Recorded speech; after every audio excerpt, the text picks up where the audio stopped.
Vamos a revisar el análisis del petróleo y cuáles serían los mejores escenarios para las semanas siguientes. Vamos a revisar algo del antecedente. Estamos en el canal oficial de Finanzas Economy Trading.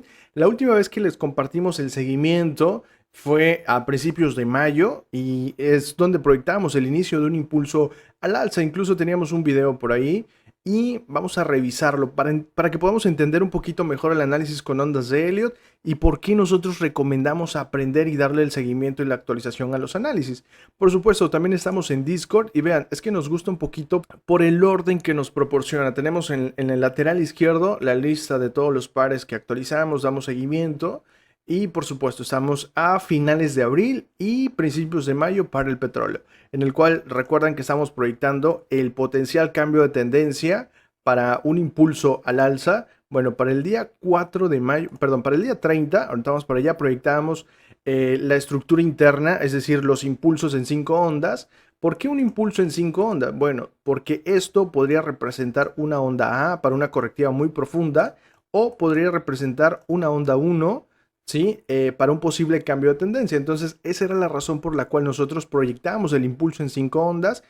Vamos a revisar que para el día 7 de mayo proyectamos la estructura interna impulsiva en 5 ondas, es decir, esperábamos una onda 1, 2, 3, 4 y 5. ¿Sí? Vamos identificando los niveles de invalidez, por supuesto, para darle el seguimiento, la actualización y desarrollo. Vamos a ver que a mediados de mayo teníamos un impulso bastante fuerte.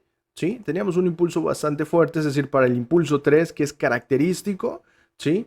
Entonces, lo ideal sería ir identificando las correctivas para poder operar a favor de la tendencia, en este caso del impulso al alza, ¿sí? Entonces, independientemente de que proyectáramos patrón armónico, no eran para operar la correctiva 4, sino para poder identificarla y poder montarnos a favor del siguiente impulso. Esa era la recomendación. Por supuesto que hay quienes deciden operar las correctivas y se respeta. Yo personalmente me siento más cómodo operando a favor del impulso, sobre todo si se trata de un impulso 3 o un impulso 5. Es bastante interesante. Bueno, vemos que para el 1 de junio la correctiva 4 no fue profunda como lo esperábamos. Por eso es la razón que a veces preferimos identificar las correctivas y no operarlas, sobre todo porque estamos en un impulso pues bastante fuerte, ¿no? Entonces proyectamos la estructura interna para la onda 5, pues vaya, tiene que ser en 5 ondas, es un impulso. Para el 4 de junio proyectamos el inicio de la correctiva e identificamos un nivel de invalidez en el cual si el precio superaba esa línea discontinua o punteada, es decir, la quinta onda seguía vigente, por lo cual el impulso 1 también seguía vigente. Vemos que para el 8 de junio, efectivamente, la correctiva, perdón, el impulso seguía vigente. Ok, ahora, cuando nosotros proyectamos alguna correctiva, no quiere decir que tengamos que vender, ¿sí? ¿Por qué? Porque es muy importante validarlo con la estructura interna. Bueno, vamos a ver un ejemplo para el día 15 de junio, entre el 15 y el 18, que nosotros veíamos un movimiento en 3 ondas y proyectábamos una posible doble correctiva. Entonces, X necesitaba hacer en 3 ondas, es decir, las correctivas se desarrollan en 3 ondas, solamente así podríamos validar esa correctiva alcista. Bueno, para el día 18 veíamos una estructura bastante interesante. Hasta el momento teníamos 3 ondas, pero si el precio hacía este tipo de movimientos, obviamente tendríamos que actualizar la proyección y era muy probable que el impulso 1 siguiera vigente, ¿sí? Recordemos que los impulsos se desarrollan en 5 ondas y las correctivas en 3. Vemos que para el día 22 de junio, esta era nuestra actualización. Teníamos este impulso en 5 ondas, quiere decir que esto era parte de del impulso 5. Entonces, no quiere decir que tendríamos que meter ventas para operar la correctiva, porque todavía no tendríamos el desarrollo inicial. Vamos a revisar TradingView y qué es lo que estamos viendo en el análisis actual. Es decir, hoy es miércoles 24 de junio, estamos cerca del mediodía, hora México Centro. Bueno, ¿por qué proyectamos un impulso bajista como desarrollo, como estructura interna, parte de la correctiva 2 bajista? Bueno, es bastante sencillo. La estructura interna de la onda A tiene que ser en 5 ondas y nosotros proyectamos una correctiva tipo zigzag simple. Es decir, esa es la proyección que nosotros esperamos. Al tener el desarrollo completo de la correctiva, es decir, aquí ya tendríamos un ciclo completo de las ondas de Elliott. Es decir, tendríamos un movimiento en 8 ondas, 5 ondas para 1 y 3 para 2. Entonces, es mucho más fácil para nosotros poder identificar niveles de invalidez para un impulso. Por ejemplo, si estamos en una onda 1 que no ha terminado, Entonces la correctiva 2 cuando suceda no tendría que superar el inicio de 1, que sería el alto en 40.151.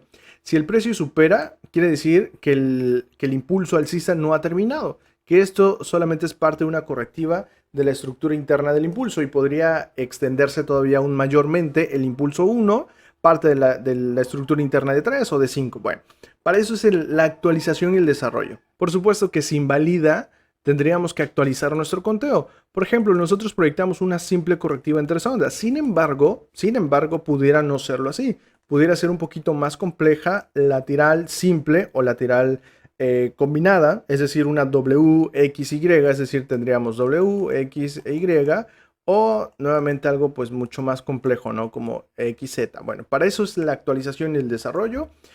Hay quienes dicen que también podríamos ver un triángulo, es decir, algo más o menos así, expandido y que desarrolle todavía el impulso al alza, ¿no? Bueno, entonces para eso nos funciona el análisis con ondas de Elliott, es decir, la información es sumamente importante, es decir, que es muy probable que ya estemos en una correctiva bajista, pero el que la tendencia sigue siendo alcista. Entonces, si yo puedo identificar las correctivas, obviamente para mí va a ser muy grato poder identificar una entrada justamente al final de la correctiva y operar todo el impulso al alza desde sus inicios. Entonces es lo mismo que nosotros intentamos identificar aquí. ¿Recuerdan esa parte en el petróleo a principios de mayo y a finales de abril? Es decir, proyectamos ese final de la correctiva. Aquí miren, para el día 27 y para el 30 proyectamos este impulso 1, correctiva 2 y que fuese el inicio. Entonces, aquí nuevamente una onda 1, 2. Y bueno, no sé si ustedes están pensando en que debimos haber tomado o debieron ustedes haber tomado esta entrada, ¿sí? Con el análisis. Les recuerdo, no son señales, es un análisis, por lo cual me permite la información necesaria para tomar decisiones. Es decir, si ya tengo proyectado un impulso al alza, una dirección clara, ¿sí? Por lo tanto, es mi mapa a seguir. Entonces, si puedo identificar las correctivas, porque para eso es la actualización, por ejemplo, el día 11 de mayo identificamos la correctiva 4, bueno, era oportunidad para operar el impulso al alza, ¿sí? Entonces, yo te recomiendo aprender a analizar con ondas de Elliott, tener un mentor, tener actualizaciones, tener seguimiento con respecto a todos los análisis para poder llevar de la mano el análisis con la operativa.